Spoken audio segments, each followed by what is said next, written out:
Hello दोस्तों, मेरा नाम है ईश्वर और स्वागत है आपका इस वीडियो में। आज मैं जो आपको कहानी बताने जा रहा हूँ सच्ची घटना पर आधारित है। देखिए, वैसे तो हम सभी को पता है कि स्कूल की छुट्टियों में हम सभी अपने गांव घूमने के लिए जाते हैं। वैसे ही एक सारिका नाम की लड़की अपने दादा दादी के घर घूमने के लिए जाती है। सारिका के दादा दादी उसे देख बहुत ही ज़्यादा खुश होते हैं और सारिका भी उनसे मिलकर बहुत ही ज़्यादा खुश लग रही थी। लेकिन सारिका को पता नहीं था कि उसकी ये खुशी चंद दिनों की मेहमान है। एक दिन सारिका अपनी सहेलियों के साथ बाहर खेलने के लिए गई। सारिका और उसकी सहेलियां खेल ही रही थी कि सारिका की नज़र अचानक से एक आम के पेड़ के ऊपर पड़ती है। सारिका को आम बहुत ही ज़्यादा पसंद थे, तो सारिका कहती है कि मुझे वो आम चाहिए, चलो हम आम तोड़ते हैं।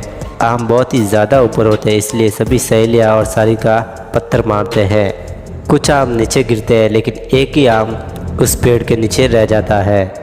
तब सारिका देखती है कि एक आम पीछे रह गया है, मैं वो भी ले लेती हूँ। सारिका जैसे वो आम लेने के लिए जाती है, उसे ज़मीन में दफन एक पोटली दिखाई देती है। सारिका सोचती है कि इसमें क्या होगा और सारिका उसे ज़मीन से बाहर निकाल लेती है।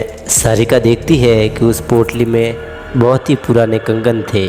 सारिका ये बात किसी को नहीं बताती और चुपचाप अपने साथ घर लेकर चली जाती है। घर जाकर वो अपने दादा दादी को बताती है कि देखो दादा दादी, मुझे क्या मिला है। मुझे जहाँ मैं खेल रही थी वहाँ पर मुझे ये कंगन मिले हैं जो दिखने में बहुत ही ज़्यादा आकर्षित थे।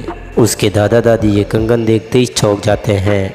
उसके दादा दादी पूछते हैं कि तुम्हें ये कंगन यहाँ पर नहीं लाने चाहिए थे। उसके दादा दादी उससे कहते हैं कि तुम्हें ये कंगन यहाँ पर नहीं लाने चाहिए थे। तुम जो ये कंगन यहाँ पर लाई हो, ये कोई साधारण कंगन नहीं, ये एक चुड़ैल की कंगन है। सारिका शहर से थी, तो इन सब बातों पर वो यकीन नहीं करती है। इन सब बातों को वो आसानी से इग्नोर कर देती है। 3 दिन गुजरने के बाद सारिका अपने रूम में आराम से सो रही थी। ऐसा लगता है कि जैसे उसके कमरे में कोई कोने में बैठकर रो रहा हो। सारिका की नींद अचानक से खुल जाती है। सारिका उठकर देखती है कि कोने में बैठी वो औरत के बाल बिखरे हुए थे और उसकी आंखें एकदम लाल थी। सारिका उसे देखकर बहुत ही ज़्यादा डर जाती है और अपने दादा दादी के पास भागती है। वो अपने दादा दादी को बाहर ढूंढ ही रही थी कि उसके दादा दादी उसे कहीं पर दिख ही नहीं रहे थे, मानो जैसे वहाँ से गायब ही हो गए हो। फिर सारिका अचानक से बरामदे में जाती है बाहर और उसे दिखता है कि उसके दादा दादी बेहोश पड़े हैं। यह देख सारिका बहुत ही ज़्यादा डर जाती है और वहीं पर बेहोश होकर गिर जाती है। अगले दिन सुबह होती है और सारिका की आँख खुलती है, तो उसके दादा दादी उससे पूछते हैं कि तुम्हें क्या हुआ, तुम रात को बेहोश क्यों हो गई। सारिका बताती है कि रात को मुझे अचानक से एक औरत दिखी जिसकी लाल आंखें थी और मैंने आप लोगों को बहुत ढूंढा पर आप लोग मुझे नहीं मिले। जब मैं बरामदे में आई तो आप लोग वहाँ पे बेहोश पड़े थे और आपको बेहोश देख मैं बहुत ही ज़्यादा डर गई, इसलिए मैं भी बेहोश हो गई। उसके दादा दादी उसे बताते हैं कि हम लोग रात को अपने रूम में ही थे और हम कहीं भी बाहर नहीं गए थे और न ही हम रात को बेहोश हुए थे। तो दादी समझ जाती है कि ये सब उसी का किया हुआ है, उसका यानी कि उस चुड़ैल का।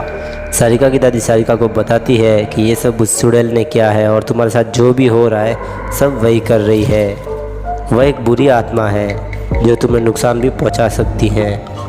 ये सब सुन सारिका बहुत ही ज़्यादा डर जाती है और सारिका उनसे पूछती है कि क्या इससे पीछा छुड़ाने का कोई तरीका नहीं है। तो उसकी दादी उसे बताती है कि तुम्हें वो पोटली जहाँ पर मिली थी वहीं पर उसे वापस दफनाना होगा, वो कंगन उसमें रख। सारिका सोचती है कि ये तो आसानी से मिल गई, लेकिन उसकी दादी उसे बताती है कि तुम्हें अकेला जाना होगा और हाँ, एक बात का ध्यान रखना कि पीछे मुड़कर बिल्कुल भी मत देखना और तुम्हें कोई भी आवाज़ आए, रोने की आवाज़ आए या हंसने की आवाज़ आए, तुम इग्नोर करना। और अगर तुमने ये रूल्स फॉलो नहीं किए तो वो डायन तुम्हें मार के अपने साथ लेके चली जाएगी। सारिका बहुत ज़्यादा सोचने के बाद हिम्मत करती है और वो कंगन लेके जहाँ पे मिले थे आम के पेड़ के नीचे वहीं पर वापस जाने लगती है। सारिका आधे रास्ते पहुँची थी कि उसे अचानक से किसी की रोने की आवाज़ सुनाई देती है।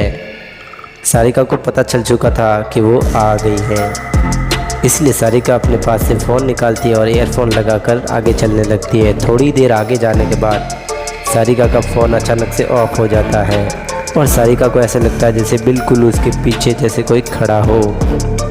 सारिका पीछे ना देखते हुए आगे की ओर चलती है और अपने दादी की बातों को याद करने लगती है।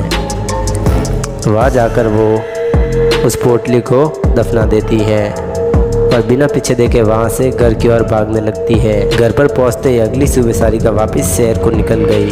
उस दिन के बाद सारिका वापस कभी भी गाँव घूमने के लिए नहीं आई, और अगर घूमने आई तो उस पेड़ की तरफ कभी भी नहीं गई। तो चलिए आज की कहानी बस यही तक थी। उम्मीद करता हूँ आपको वीडियो पसंद आई होगी, और अगर वीडियो पसंद आई तो लाइक कर देना, चैनल को सब्सक्राइब कर देना और अपने दोस्तों के साथ शेयर कर देना। और अगर आपने ऐसा नहीं किया तो आपको भी कहीं ना कहीं भूत मिल सकता है।